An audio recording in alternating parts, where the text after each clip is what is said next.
បើសិនយើងថាឲ្យបន្ទុកគឺអាចឲ្យតបទៅតបភាសាអីកូនខ្មែរធ្វើបានអូខេហើយយើងមិនចាញ់គេថាប្រទេសខាងនេះបាទ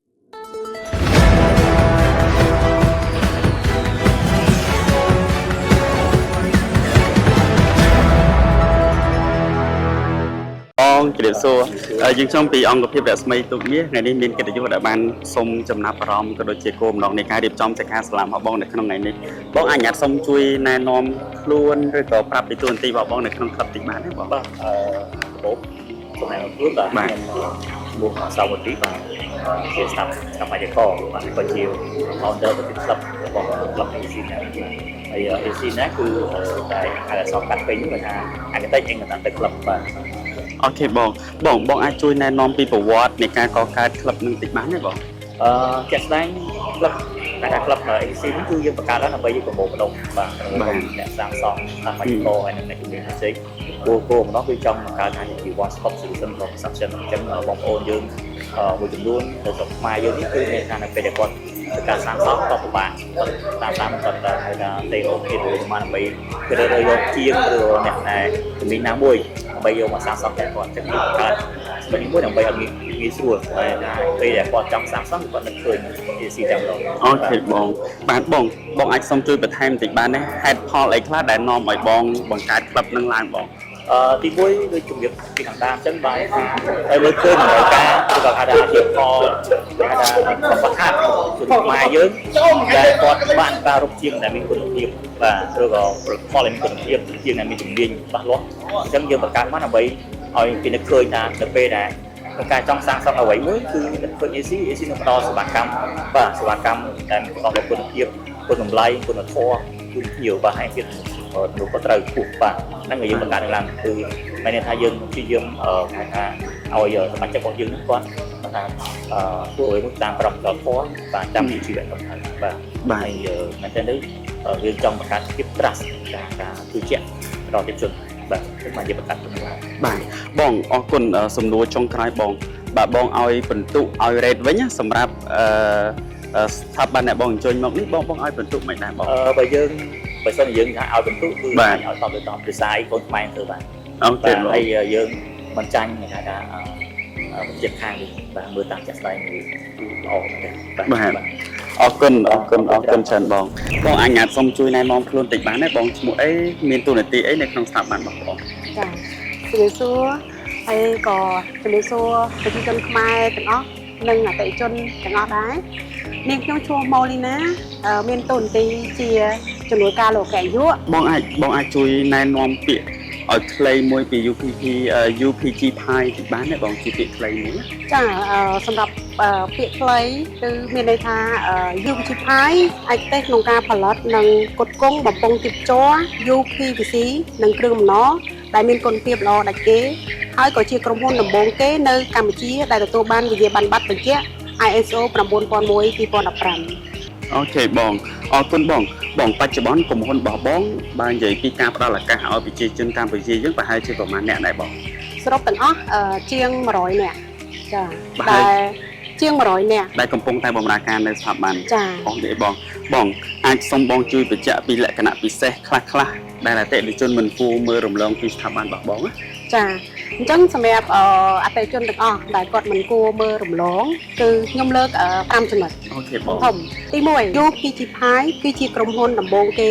នៅកម្ពុជាដែលទទួលវិញ្ញាបនបត្រ ISO 9001:2015សម្រាប់ការផលិតបំពង់ទីបជ័រ UPVC និងគ្រឿងបំណទី2ផលិតផលសញ្ញាអង្គ្រីដែលមានគុណភាពល្អដាច់គេបើប្រៀបធៀបនឹងផលិតផលផ្សេងទាំងក្នុងស្រុកនិងផលិតផលនាំចូលផលិតផលសញ្ញាអង្គ្រីត្រូវបានជ្រើសរើសប្រើប្រាស់យ៉ាងទូលំទូលាយក្នុងវិស័យសំណង់ប្រព័ន្ធលូបង្ហូរកសិកម្មអគ្គិសនីប្រព័ន្ធទឹកស្អាតទូរគមនាគមន៍ហ្គាសនិងអូស្មန်ចំណុចទី3 UPG Pipe ប្រើប្រាស់បច្ចេកវិទ្យាផលិតទំនើបនិងមាន Labo Test ដើម្បីធានាគុណភាពនិងស្តង់ដារនៃផលិតផលចំណុចទី4បំពង់ទីបជ័រ UPG Pipe សញ្ញាត្រី មានគុណភាពរឹងជាងធន់ជាងស្វិតជាងមានសារធាតុគីមីនិងសុវត្ថិភាពសម្រាប់ប្រើប្រាស់ក្នុងការដ្ឋានសំណង់ចំណុចទី5 UPG Pipe មានការបញ្ញាចិត្តក្នុងការផ្ដល់សេវាកម្មដ៏ល្អបំផុតដោយផ្ដោតលើការផ្ដល់ផលិតផលដែលមានគុណភាពល្អដាច់គេនិងសេវាកម្មអតិថិជនល្អបំផុត បាទអរគុណច្រើនបងអរគុណបងសូមជម្រាបសួរបងអញ្ញាតសូមបងជួយណែនាំខ្លួនតិចបានទេបងឈ្មោះអីមានតួនាទីអីនៅក្នុងស្ថាប័នហ្នឹង បាទអូខេអរគុណច្រើនបងបាទអរគុណខ្ញុំបាទឈ្មោះសមបរាបាទខ្ញុំជាប្រធាននាយកដ្ឋានគ្រប់គ្រងគុណភាពស្រាវជ្រាវនិងអភិវឌ្ឍ អរគុណបងអាចជួយណែនាំក្រុមហ៊ុនពីក្រុមហ៊ុន UPG Pi តិចបានទេក្រុមហ៊ុនគឺផ្ដោតទៅលើអីគេដែរបងក្រុមហ៊ុន UPG Pi យើងគឺយើងខ្ញុំផ្ដោតសំខាន់គឺយើងផលិតទៅលើប្រភេទពួក plastic បាទអញ្ចឹងឲ្យតែយើង plastic គឺយើងផលិតទាំងអស់បាទអញ្ចឹងនៅក្នុងហ្នឹងគឺយើងមានទយោ UPVC បាទយើងមានទយោ HDPE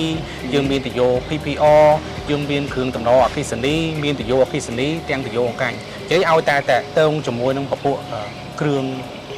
plastic គឺយើងមានផលិតទាំងអស់បាទអូខេបាទទីផ្សាររបស់យើងហ្នឹងបាទបងនិយាយពីក្រុមហ៊ុនក្នុងមួយថ្ងៃអាចផលិតបានប៉ុន្មានដែរបងជាទូទៅក្រុមហ៊ុនរបស់យើងសមត្ថភាពរបស់ក្រុមហ៊ុនរបស់យើងហ្មងក្នុងមួយថ្ងៃយើងផលិតបាន50តោននៅក្នុងមួយថ្ងៃប៉ុន្តែជាក់ស្ដែងតម្រូវការទីផ្សារគឺយើងមិនទាន់ដល់នឹងទេបាទប៉ុន្តែបើសិនជាសមត្ថភាពរបស់យើងហ្មងគឺយើងផលិតបាននៅក្នុងមួយថ្ងៃ50តោនអូខេបងនិយាយអំពីលក្ខណៈពិសេសនៃសេយោជ័រក្រុមហ៊ុនមានលក្ខណៈពិសេសអីពីមិនដែរបងក្រុមហ៊ុនរបស់យើងគឺជាក្រុមហ៊ុន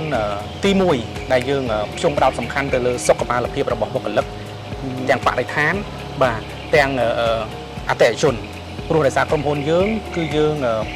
ផលិតនិងជ្រើសរើសយកនៅវត្ថុធាតុដើមដែលមិនមានផលប៉ះពាល់ជាមួយនឹងសុខភាពរបស់បុគ្គលិកឬក៏អ្នកប្រើប្រាស់ទេព្រោះក្រុមហ៊ុនយើងគឺយើងផ្ចង់ផ្ដោតសំខាន់ធ្វើយ៉ាងម៉េចជ្រើសរើសនៅវត្ថុធាតុដើមដែលមិនមាននៅលោហៈធាតុដែលហៅកាត់ថា UPVC បាទហ្នឹងលក្ខខណ្ឌរបស់ក្រុមហ៊ុនរបស់យើងបាទដែលយើងផលិតបើនិយាយអំពីការជួយបរិស្ថានវិញតើក្រុមហ៊ុនមានបានជួយទៅលើអីខ្លះដែរតាមពិតមែនតើក្រុមហ៊ុនរបស់យើងគឺជាក្រុមហ៊ុនមួយដែលទទួលបាននៅមេដាយបញ្ជាក់ពីភាពស្អាតពីក្រសួងបរិស្ថានផងដែរបាទប្រចាំនៅទីតាំងតំបន់ហ្នឹងអញ្ចឹងដើម្បីបញ្ជាក់បានថាក្រុមហ៊ុនយើងជាក្រុមហ៊ុនមួយដែលទទួលបាននៅភាពស្អាតពីក្រសួង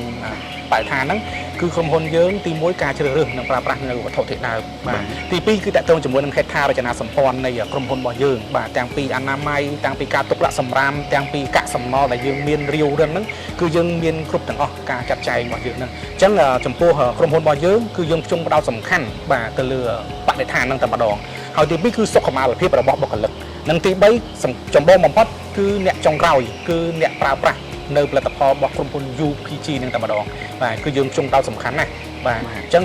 ក្នុងនាមយើងជាក្រុមហ៊ុនផលិតបាទក្រៅពីផលិតដើម្បីលក់ផលិតផលបាទទៅជូនអតិថិជនក៏យើងត្រូវតែគិតអំពីសុខភាពរបស់ប្រជាពលរដ្ឋរបស់យើងផងដែរហើយក្រុមហ៊ុនរបស់យើងគឺជាក្រុមហ៊ុនមួយដែលជាក្រុមហ៊ុនរបស់ខ្មែរបាទដែលផលិតនៅវិស័យបំពង់ទីបជ័របាទដែលមាននិមិត្តសញ្ញានៅម៉ាកអន្ត្រីបាទហើយក្រុមហ៊ុនរបស់យើងក៏ជាក្រុមហ៊ុនទី1ដែរដែលយើងបានផលិតនិង print នៅម៉ាកសញ្ញានៅលើផលិតផលរបស់យើងដែលដាក់ថា Product of Cambodia ជាក្រុមហ៊ុនទី1ហើយដែលយើងបាន print នៅម៉ាកសញ្ញាតាមផលិតផលរបស់ខ្មែរយើងនៅលើផលិតផលអញ្ចឹងក៏ជាមោទកភាពដែរសម្រាប់កូនខ្មែរបាទក៏ជាមោទកភាពដែរដែលក្នុងនាមខ្ញុំជាកូនខ្មែរនិងប្រជាពលរដ្ឋខ្មែរមួយរូបដែលធ្វើការនៅក្រោមក្រុមហ៊ុនមួយដែលគិតគូរនិងស្វែងយល់អំពីតម្រូវការរបស់ប្រជាពលរដ្ឋយើងដោយសំខាន់បំផុតហ្នឹងគឺថ្នាក់លើគាត់បានគិតថាធ្វើយ៉ាងម៉េចផលិតលើរបស់មួយដែលមិនមានផលប៉ះពាល់ជាមួយនឹងបរិស្ថានជាមួយនឹងសុខភាពរបស់បុគ្គលិកនិងអ្នកប្រើប្រាស់តែម្ដងបាទអរគុណណាបងអរគុណច្រើនបងបាទបងជម្រាបសួរម្ដងទៀតបងអាចជួយណែនាំឈ្មោះបងតិចបានទេខ្ញុំឈ្មោះប៉ុលលីកាតូហើយខ្ញុំជាស្ថាបនិករបស់ក្រុមហ៊ុនលីកាតូ EC Cambodia បាទអរគុណបងកត្តាអីខ្លះដែលនាំឲ្យបងជ្រើសរើសប្រើផលិតផលនៅក្រុមហ៊ុននោះបងបាទកត្តាសំខាន់គឺយើងជឿជាក់ទៅលើគុណភាពបាទទយោរបស់ UPG ហ្នឹងគឺយើងធ្លាប់កន្លងមកគឺយើងប្រើ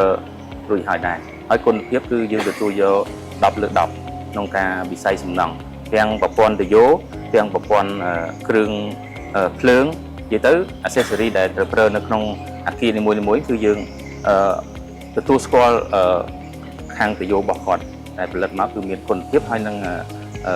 តម្លៃសមរម្យដែរបាទ បាទបងទីបងផ្ទាល់បងមានជាសារឬក៏មានជាពាក្យពេចន៍អីផ្ដាំផ្ញើតែអតិថិជនដែលក៏ធ្លាប់បានប្រើប្រាស់ផលិតផលនៅខាងក្រុមហ៊ុនហ្នឹងដែរបង បាទសម្រាប់ខ្ញុំខ្ញុំនាំដល់អតិថិជនដល់ក្រុមហ៊ុនវិនិយោគហើយក្រុមហ៊ុនសំណង់ដែលសាងសង់ក៏ដូចជាក្រុមជាងវិស្វករហើយនិងក្រុមហ៊ុនភ្លើងក្រុមហ៊ុនដែលវិនិយោគខាងវិស័យអេឡិចត្រិក បាទ ហើយអតិថិជនដែលប្រើប្រាស់ទយោទាំងទយោទឹកទាំងទយោភ្លើងទាំងគ្រឿងដង្គុំប្រព័ន្ធសម្រាប់អាគារគឺខ្ញុំបានខមមិនថាឲ្យនឹងប្រើប្រាស់នៅទយោរបស់ UPC បាទដែលជាទយោមានគុណភាពទទួលស្គាល់ដោយ ISO ហើយយើងទទួលស្គាល់ថាជាទយោផលិតនៅក្នុងស្រុកដោយកូនខ្មែរដែលមានគុណភាព10 លើ 10 បាទ អរគុណបងអរគុណ